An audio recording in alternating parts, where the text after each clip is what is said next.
Podcasts, live shows, and expert takes all in one place. 4star.live on web and 4Star Sports M on X. From the hardwood of Hogs Hoops to conference crunch of college football, we're diving deep. Whether it's Memphis Preps, the latest NFL headlines, or ringside breakdowns of WWE and AEW, it's all happening here at 4Star Sports Media. Welcome to the Sports Buffet, where you always leave full of sports. Now, to your host. Welcome into the SeatGeek Studios. This is Conference Crunch, presented to you by 4Star Sports Media. I'm your host, Wes Pruitt. Hope everyone is doing well. I appreciate you tuning in to us this evening. College football is almost here, and the preseason polls have officially given us our first arguments of the season.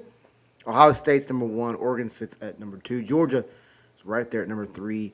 Notre Dame, Texas, Indiana, Miami, Texas A&M. The contenders are everywhere, but let's be honest.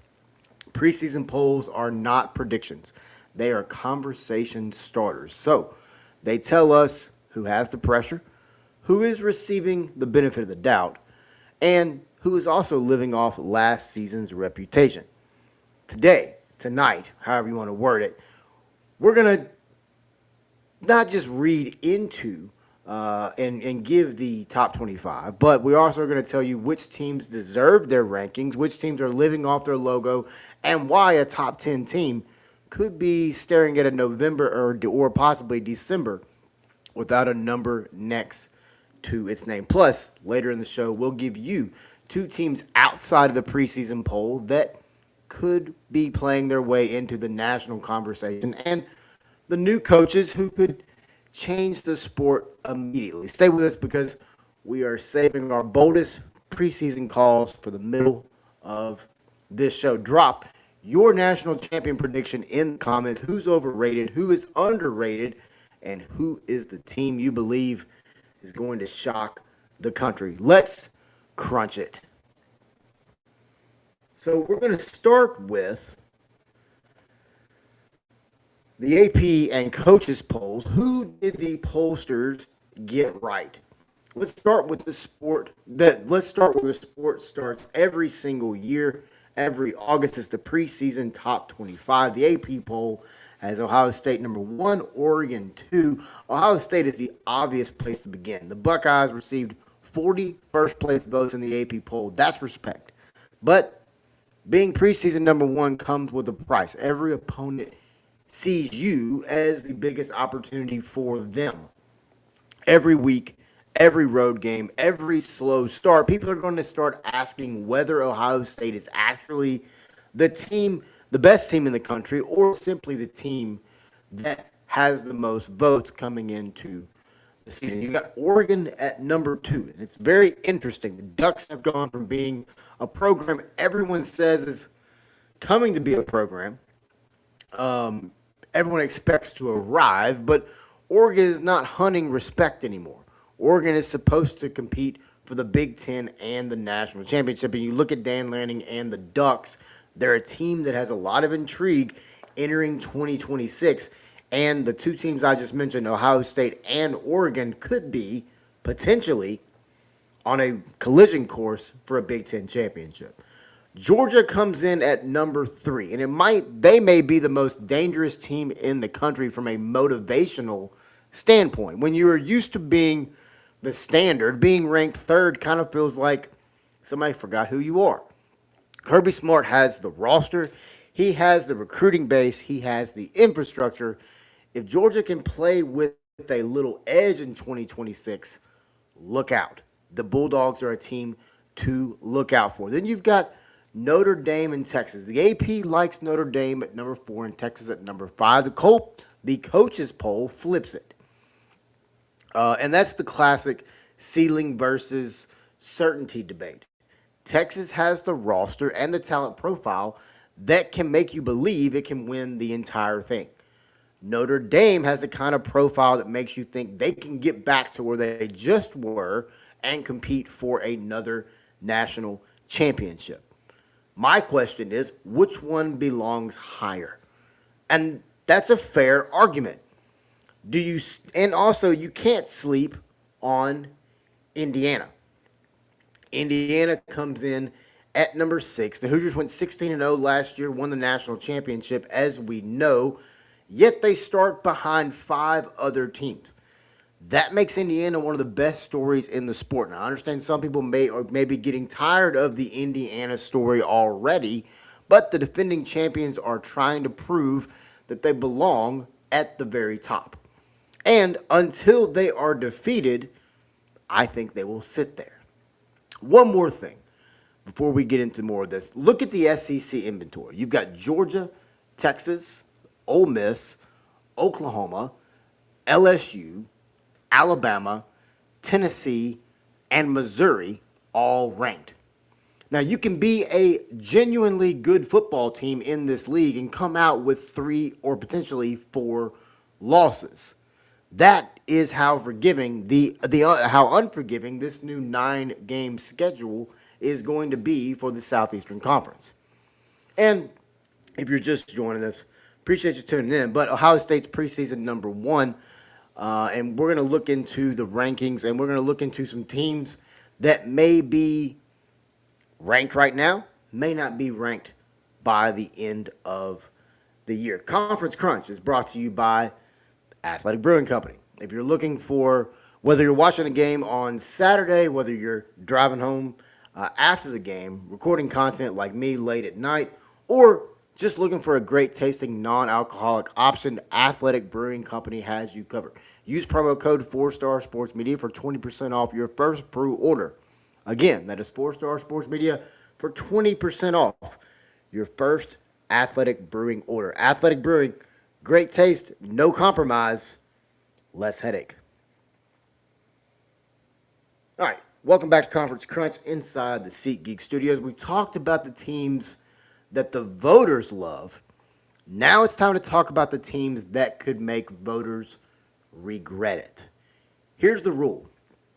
These are not predictions that will, well, let me just put it this way. These are not predictions that these teams will be bad. These are predictions that their preseason ranking may be a little too ambitious. And sometimes there's not a massive difference. The first team that I think could begin ranked and finish unranked is LSU. When you look at LSU, they're currently number 11 in the AP poll. I think that's an aggressive ranking for a team that went 7-6 last year. I understand Brian Kelly is gone. I understand Lane Kiffin is there. They have high-end talent. They have the resources. They have the brand recognition. They have the logo. But number 11 is not saying you're merely dangerous. Number 11 says you're expected to be one of the best teams in the country. But for LSU to stay ranked, it has to win the games against good teams that they're supposed to win. And that starts with a tough Clemson football team. It also has to avoid an early stumble that puts pressure on the SEC games after that. I just talked about Clemson. You look at Dabo Swinney. You look at their team. He's just got a bunch of nobodies. But the LSU Tigers, big-time game. Of course, we know they're going back to Ole Miss. That's going to be a raucous environment. But they have a good football team. And they can still end up outside the top 25 if the schedule turns difficult. If the offense becomes uneven, or if there's a few close games that go the wrong way, fans could see the Tigers fall out of the top 25 by the end of the season. That's one. The next team is even higher in the poll, has even more pressure, and could find out very quickly that the difference between an 8-win season and a playoff is razor thin. And that team is Texas A&M. The Aggies come in ranked number 8 in the AP poll. The Aggies have all the ingredients. They have the athlete, they have the recruiting, they have the facilities, they have the coaching. They were in the college football playoff last year, but they have very little margin for error. A slow start, a major injury, a difficult road loss, a game where the offense does not show up and where the defense gives up too many points, and the difference between a top 8 team and a 9-win team is often 2 or 3 plays. That's all it takes in a game that can swing you in the opposite direction. I believe Texas A&M has a very high ceiling. I believe they're a team that could potentially win the SEC. The question is whether the Aggies have the week in, week out consistency that a top 10 team is going in a top 10 ranking will demand. Now, we've told you who could fall. Okay, in a moment, we'll flip it around and give you two teams that are currently unranked today as of August 18th, but could be celebrating a top 25 spot by the end of the year. One is a very familiar national brand. The other, well, it's exactly like a physical discipline program. Nobody really wants to play them in December. The first unranked team that I believe could finish ranked is Florida State. Now, potentially the hottest seat. We got an article out now at 4star.live. Mike Norvell has the hottest seat in the country starting the season. The Seminoles are outside the top 25. That means there's opportunity for the Noles. This is still a national brand. It's still a program with major expectations, and it's a team that is full of urgency. Now, they don't have to be perfect to get back into the rankings, but they do have to be stable. It needs reliable quarterback play. It needs to win games that they should, and they can't avoid self-inflicted mistakes as they've done the last few years. Because if so, it's going to turn a promising season into a frustrating one yet again. Now, if Florida State gets off to a good start, it has the name recognition and the schedule opportunities to potentially climb quickly. My second team, who is currently unranked, who could be ranked by the end of the season, is Kansas State. Kansas State may not be the preseason hype contest every year, but the Wildcats are built for it. Kansas State is going to be physical, disciplined, and difficult to play when the calendar turns October and November. And let's not forget, Little Manhattan is not an easy place to go play inside of. This is the type of program that can quietly stack wins. New head football coach Colin Klein comes in, former Kansas State player, very good mind. I think Colin Klein's going to do great stuff there in Kansas. There at Kansas State. And this is the type of program that has already developed an identity and suddenly can find itself right in the middle of the Pac-12 race. Nobody wants to see a Kansas State team if they're playing confident, physical football late in the season. And I'm going to throw out a couple more names for you. I think a team like Nebraska has the obvious question is, are they finally going to break through? Are they finally going to beat a top 25 team? Another team is a team like Auburn. Auburn has SEC volatility and a high ceiling. Another team similar to Auburn, South Florida. I think South Florida could be a real group of five story this season. But I want to know this. Who is your answer? Which ranked team do you trust the least? Which unranked team is ready to make voters look silly?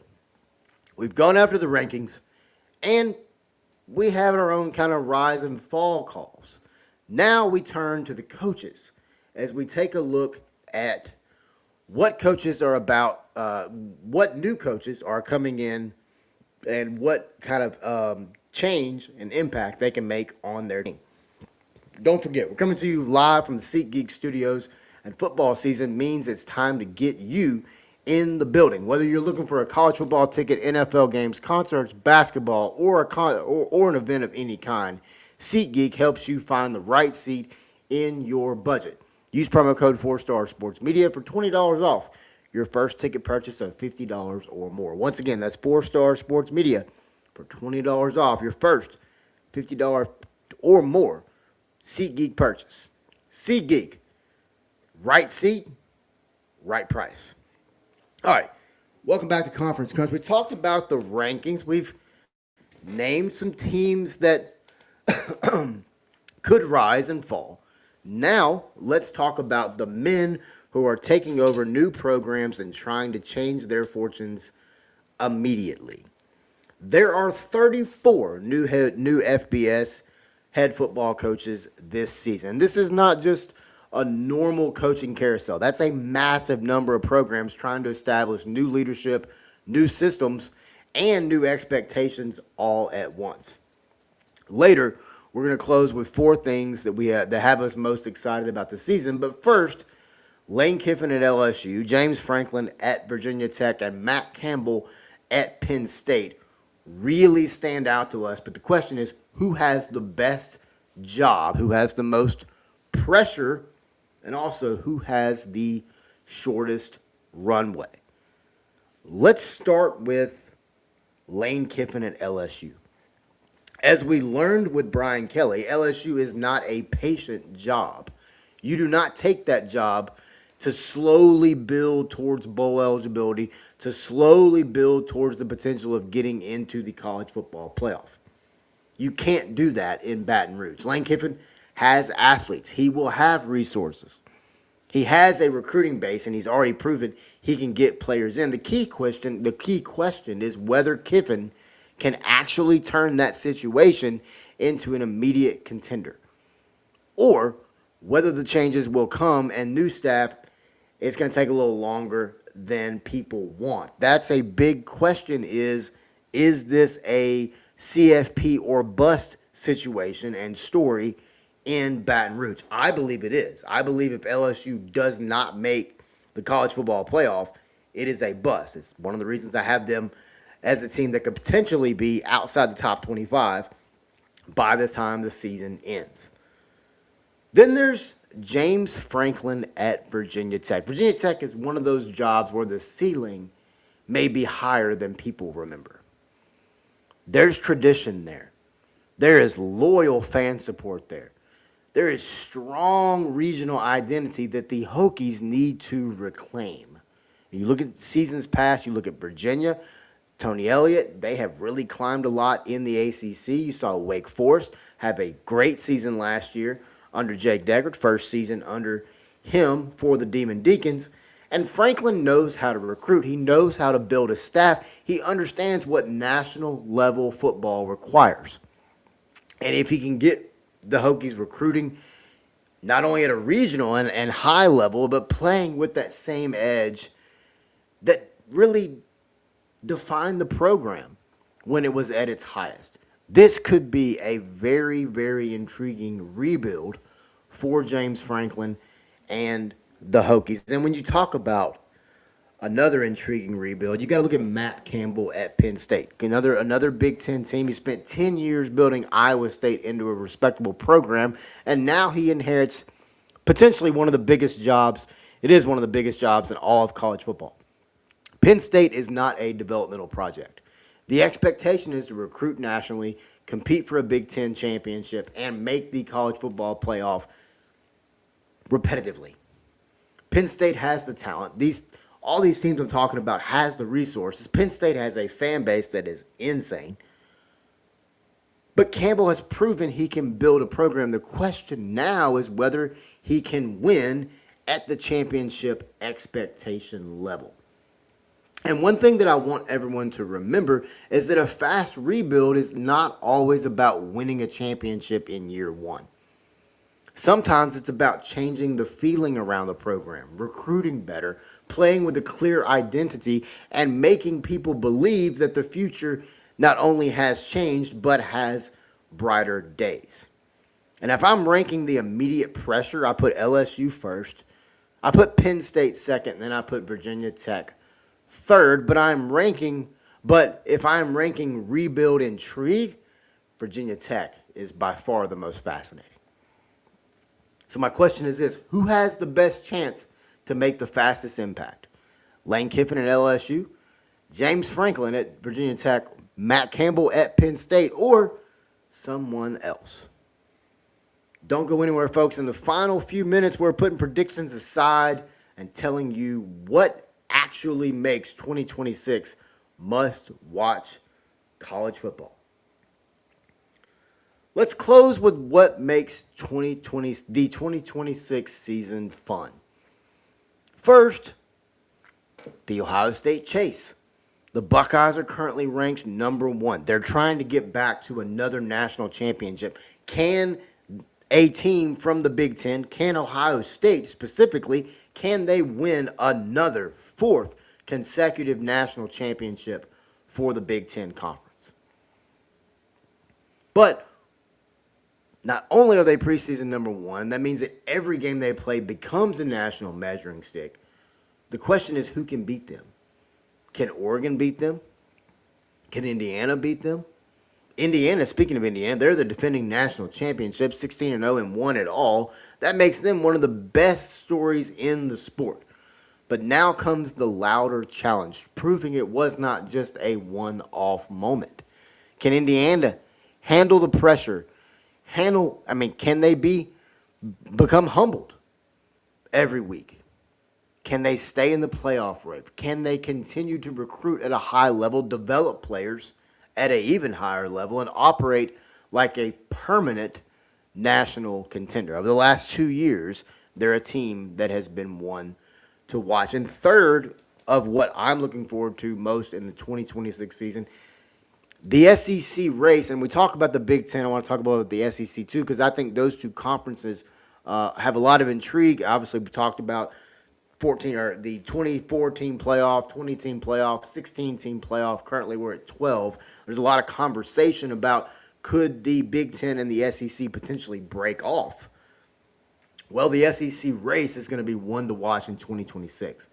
Georgia and Texas begin near the top. You've got Ole Miss, Oklahoma, LSU, Alabama, Tennessee, and Missouri are all ranked. But as we know in the SEC, every Saturday can change the conference picture. Teams can look like playoff contenders in September and end up fighting for survival by November. And finally, teams outside the usual handful of programs. Okay, you've got Texas Tech coming in at 12. A lot of intrigue. We know what happened with Brendan Sorsby. How will that quarterback situation take place? You've got two teams, one of which has a coach on the hot seat, BYU and USC. They're both tied at number 14. What will both of these teams do? You got BYU potentially has one of the best rosters that they have had under their head coach. Then USC, Lincoln Riley. We know the offense is always going to be superb. What can the defense do? Can he stop anyone? A team that I've been really high on out of the Big 12 is Houston. Another team out of the ACC, Louisville. Louisville's got a tough game against Ole Miss week 1 in Nashville, Tennessee. That's going to be a really good football game, and that's a game that we're going to talk about coming up next week. But that's a game that if you don't watch, if you don't keep an eye on, Louisville can knock off Ole Miss to start the season. But the sport is deeper now.